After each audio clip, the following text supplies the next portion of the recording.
This mermaid mosaic really turned out great. Our mermaid-loving homeowner requested a mermaid tile mosaic to go in the grotto. Pull it back a little bit more. That's the perfect location, Brian. Let's get him going on that.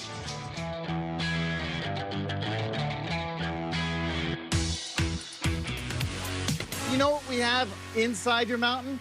We have got a massive grotto. That way you guys are gonna be able to hide, seek. A big cave. Look at it. I like how the waterfall, when you go in, it could hit you. That can be Cambria's cascading waterfall. Inside your grotto, we put a big tile figurine of a mermaid in there. What do you think of that? That's awesome, Bob.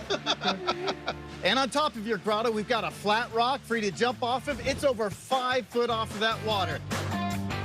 Sounds fun. It's gonna be awesome. I think we made the right choice on that one. Yeah. Who do you think's gonna make the biggest cannonball? Yeah.